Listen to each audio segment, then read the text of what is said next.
Hey, I'm Sam from the Faim, and we're currently on tour in the USA with Stand Atlantic, WSTR, Point North, and yeah, I'm gonna show you some of my gear today. And we're gonna start with my guitar. This guitar was actually my dad's guitar for a number of years, and it's an original 1972 thin-line Telecaster from Fender, and I think it originally had like a white pickguard on it, and yeah, my dad ended up changing that. And if you see here closely, it's starting to warp because my dad left it in a shed for a number of years in Australia where it was very hot, so it was kind of silly. But yeah, so I kind of inherited it from my dad, and I kind of like how it's all beaten up, and yeah, it's kind of just been with me over the last year and a bit on tour. And as you can see, everything is like extremely worn, which I think is really cool. The pickups are different. I think it originally came with humbuckers in it. When you take the scratch plate off, there's like the holes for the humbuckers. But yeah, I put I think they're Texas hot rod pickups in there. I think that's what they're called. Can't remember. It's very bad of me. But yeah, my dad and I put them in there when I was like 17, 18, so that's probably why I don't remember. A few years ago now. But yeah, I kind of use this for most of like the cleaner songs that have less distortion. But then again, at the moment I am using this for pretty much the whole set because my other guitar is a bit sensitive and produces a lot of unwanted feedback and noise. So yeah, I'm using this for pretty much the whole set now. I usually have it on the bridge pickup for most of the songs. Occasionally I have it on the neck pickup for When It Comes is on the neck pickup. And yeah, I usually have the tone all the way up, volume all the way up, and most of this sounds and tone comes from my Kemper, which I'll be showing you later on. And the string gauge is heavy bottoms. Was it light tops, heavy bottoms for Ernie Ball, 10 to 52s, and yeah, I usually play those on my other guitar, and I'm looking to actually try some different strings on this one because I'm not 100% satisfied at the moment with how these feel on this guitar, but that's a gradual process and see how that goes. And yeah, that's pretty much everything to do with this guitar. Play most of the songs in standard apart from Saints of the Sinners, My Heart Needs to Breathe, and Tongue Tied, which are all in drop D. I used to swap between the guitars, but now I just tune in between songs. And yeah, that's a fairly easy process. So yeah, that's how I tune my guitar. So this is my backup guitar, which is an Italia Fiorano. And that's Mitch's messages to me on the headstock there. And yeah, so this guitar is a bit finicky, but I have been playing this for a bit as well. And yeah, I got this guitar when I was around 18, 19, I think it was. My dad bought a whole bunch of guitars from this company, and I kind of just went haywire, sitting in the shed playing all of them, and this is the first one I played actually. And yeah, I really enjoyed it. I used to play it a lot in the studio, and yeah, I thought I'd bring it on tour with me. And it's actually quite a light guitar. It seems fairly heavy, but it's a really light guitar. I use the same strings as the Tele on this. This is the one that I usually use those strings on. And yeah, I have it pretty much the same on this, volume and tone all the way up. And as it might seem, I use the whammy bar. I don't use that very much because this guitar goes extremely out of tune if I do that, which is not the greatest. But yeah, that's pretty much that. Here is my Kemper down here, and I recently acquired this thanks to Kemper and their lovely help. Before I was running a Kemper, I had an Axe FX. And yeah, like it was quite an old version of the Axe FX, so I was recommended to get a Kemper by a lot of musicians and people that I was speaking to. and so I got it, and it has been amazing. I've only had it for like probably just a week now, so still fine-tuning everything and getting everything sorted. But yeah, as you can see here, you can sort of like scroll through each song, which you can also do from the pedal up there, the profile remote, which I'll show you later.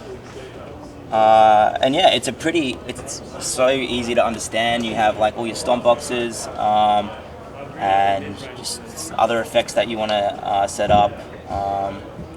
And yeah, I haven't actually profiled anything yet, so that'll be fun to do when I'm back home in Australia. At the moment, I'm using two amps. I think one of them is a Marshall. I can't even remember what it is. One's like a Marshall amp, and one's a Vox AC30 for all the clean stuff. And I pretty much use that for now. Like I said, I've only been using it for a week, so just still doing the fine details on those things, but those are the two main ones I use. So the effects that I use the most are probably distortion, delay, reverb, and then probably fourth after that is chorus. So yeah, obviously distortion I use for a lot of the heavier songs, and like reverbs, delays, chorus I use for a lot of the cleaner songs. And that's generally what I use. Before I had a Kemper, actually, like a while ago when I had an actual pedal board back in the day, those were the effects I had. So like I have enjoyed sort of bringing my knowledge of individual pedals and setting that up into the Kemper and not like kind of overdoing it. With these things, you can kind of like, there are so many effects that sometimes you can just get carried away and put so many things in there because there's so many options. So I've tried to, for now, keep it as minimum as possible and just add what it needs to the song. And yeah, that's pretty much it. You can also like toggle things on and off. So like if I didn't want the reverb I put on that, you can press on that and it takes it off. And yeah, Mitch helps me out with a lot of this stuff as well. Especially when I'm on stage and I'm like, that sounds, like awful, like it needs some more, sounds a bit muddy. Mitch can do some twiddling on here quickly and we just lock eyes and we're like, yeah, this is good. So yeah, so it's pretty practical. It's pretty practical to use. It's also a powered one, so eventually we're hoping to run it through a cab, which we don't have on this tour because we didn't think we were going to get it on this tour, but look at that, we have it. So next tour, yeah, we'll run it through a cab and hopefully beef up some of those heavier songs. So these are the two pedals I use. This one's pretty much just the remote for the Kemper, and that just toggles through each and every song and the effects for each song. You can't really do any changing of the effects on there. It's kind of just a remote to change, from song to song. This pedal is also a new addition, and it is a Digitech pitch shifting whammy pedal. So you have a bunch of options down here. You can choose like if you're playing single notes, which is the classic mode, or chords, you can put it down to chords. And basically what it does is it works as a pitch shifter. So you play, if you have it on an octave setting, play a note, you use the whammy to change the pitch, and if you want to like an octave, do that, goes a full octave down, back down to its original note, and you can change it to, you can put harmonies in there too on this side. Some of my favorite guitarists use this pedal too, which is how I came to know about it, like Tom Morello and Matthew Foleyhill. They both use it, and yeah, it just kind of sometimes makes a cool synthy sound, like sort of a bit more like a DJ rather than an actual guitar sound. So for like solos and stuff, sometimes I like to use this pedal, and just adds a new sort of dynamic to the set that we haven't had before. So I'm still figuring out how to use it properly as well. So that's also been half the fun on this tour. When you gather new gear, it's all about sort of trial and error, and luckily most of it hasn't been error at the moment. It's been pretty good. So just constantly playing and fiddling with it. And Mitch and I had an amazing time in sound check the first time we got this, just like just constantly playing it. Everyone was telling us to shut up because we just kept playing with it because it's like a brand new toy basically. This is the lovely man Mitch, our backline tech, guitar tech and extraordinaire. Does many other jobs on this tour as well and every other tour. But he's going to talk a bit about the rack, the whole rack today, as he knows more than all of us about it. Yeah, so this is basically everything that controls the live performance. Everything comes in and out of here. It also powers everything on stage as well. The only thing that doesn't power is the keyboard.